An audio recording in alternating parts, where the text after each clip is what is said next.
पति का अर्थ होता है रक्षा करने वाला। भगवान कृष्ण कहते तुम चिंता क्यों करती हो, मैं करूंगा तुम्हारी रक्षा, मैं हूं ना तुम्हारा पति। उनकी योग्यता के अनुसार भगवान कृष्ण ने सभी लड़कियों की योग्य वर ढूंढ करके विवाह करवाए। वहां प्रसंग तो ये आता है, लेकिन इसकी जो खिचड़ी बनाई है भागवत करने वालों ने, इसीलिए ऋषि दयानंद के मुख से निकल गया। वो ऋषि दयानंद लोग जहर दे रहे हैं, हंस हंस के पी रहे हैं, लोग पत्थर फेंक रहे हैं, ऋषि दयानंद हंस रहे हैं जैसे मानो कोई फूल बरसा रहा हो। ऋषि दयानंद को जहर देने वाला जगन्नाथ ऋषि दयानंद उसे भी माफ कर देते हैं, 500 रुपए देकर के नेपाल की तरफ भेज देते हैं। लेकिन यहाँ पर ऋषि दयानंद की लेखनी नहीं रुक पाई। यहाँ तो ऋषि दयानंद के भी धैर्य का बांध टूट गया जब उन्होंने भागवत के गपोड़े सुने और ये कह दिया, अरे ओ भागवत की कथा लिखने वाले पोप, तू तेरी माँ के गर्भ में मर जाता तो कितना अच्छा होता, ना तू पैदा होता और ना हमारे योगीराज कृष्ण को बदनाम करता, तू पैदा ही ना होता। वो भागवत मंचों पर तो छोड़ो, जिसे एक स्त्री नहीं पढ़ सकती और पढ़ ले तो दूसरी महिला को सुना नहीं सकती, वो भागवत। इसलिए भगवान कृष्ण के हम उस स्वरूप को माने। ना जाने कितनी विपरीत परिस्थितियों में से पांडवों को भगवान कृष्ण निकाल करके लाए थे। यदि भगवान कृष्ण ना होते तो पांडव महाभारत का युद्ध ना जीत पाते। हम भगवान कृष्ण के उस रूप को माने जो भगवान कृष्ण ये कहते थे, गाय मेरे आगे हो, गाय मेरे पीछे हो, गाय मेरे दाएं हो, गाय मेरे बाएं हो, मैं गऊ में निवास करूं। क्या आज हम ये कहते हैं?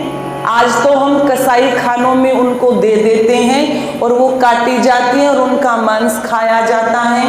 मैं ये तो नहीं कहती शहरों में ये संभव नहीं है कि गाय रखी जाए, लेकिन एक काम तो कर ही सकते हैं, क्योंकि जिस चीज की डिमांड ज्यादा होती है ना, उसी चीज की प्रोडक्शन होती है।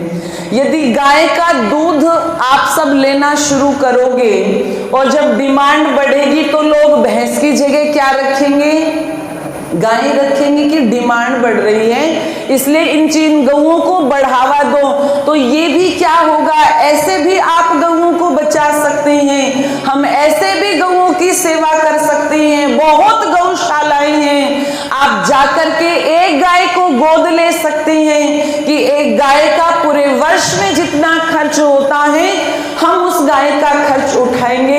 फिर ये गाय वहां पर बूचड़ खानों में नहीं कटेगी, फिर ये गाय सड़कों पर कचरा नहीं खाएगी, फिर ये गाय लोगों की लाठियां नहीं खाएंगी, फिर ये गाय या तो हमारे घरों की शोभा बढ़ाएगी या ये गौएं गौशालाओं की शोभा बढ़ाएंगी।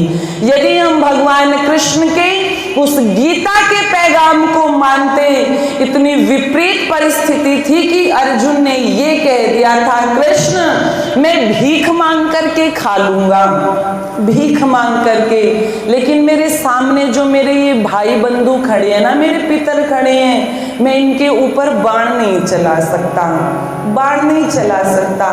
भगवान कृष्ण क्या कहते हैं, अर्जुन क्षत्रियों का जो जीवन होता है वो अपनों के लिए नहीं होता, क्षत्रियों का जीवन अच्छे व्यक्तियों के लिए होता है। तेरे सामने जो खड़े हैं वो स्वजन तो हैं लेकिन सुजन नहीं है, वो स्वजन तो है, तेरे अपने तो हैं लेकिन वो सुजन नहीं है, वो अच्छे नहीं हैं। उन्होंने धर्म के मार्ग को छोड़ करके अधर्म का मार्ग चुना है और अधर्मियों का नाश करेगा।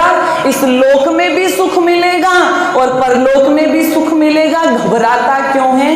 वहां पर भगवान कृष्ण के वो गीता सार लोगों के घर घर में टंगा होगा। वो गीता सार पढ़ करके तो लोग हो गए हैं निष्क्रिय, है ना, निष्क्रिय हो गए। लेकिन जिस तरह से अर्जुन के अंदर प्राण फूंक दिए थे